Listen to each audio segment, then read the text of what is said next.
moving on to chapter 3 finally, which is sleep stages in science.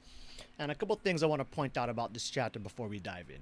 So, first one is I'm not that experienced on the sciencey side of things, right? Like I have general working knowledge of this stuff, but I've always been more interested in the experiential side of things. So that's just where I've put more of my attention over the years.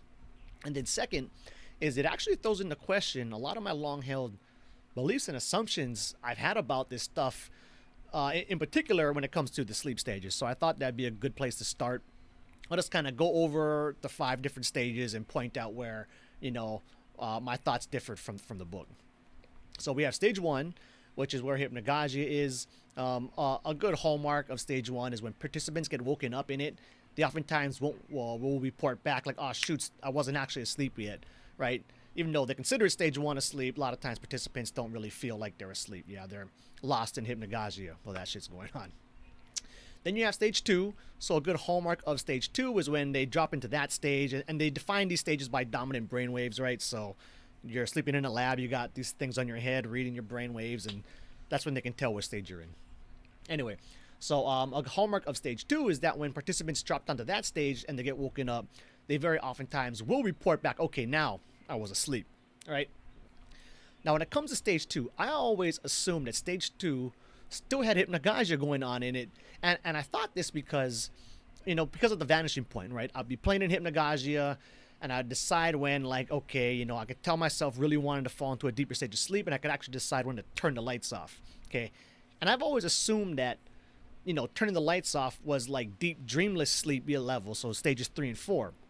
But apparently that's not the case, and apparently we dream the least in stage 2, which still kind of trips me out on that. I mean, I always thought, stage 3, 4, deep dreamless sleep was where that shit happened. Okay, anyway, then we have stages 3 and 4, which is deep dreamless sleep. It's also where you have the slowest brainwaves going on.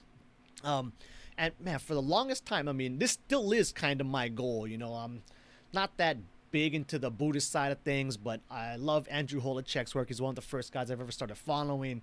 And whenever he talks about like the clear, light mind and sleep yoga stuff, that's been my goal since I've gotten into this shit in more serious ways since like 2013, 2014 or so. Haven't quite gotten there yet, I don't think. But nonetheless, I guess people do dream there. Apparently, that's a pretty active dreaming cycle for some people.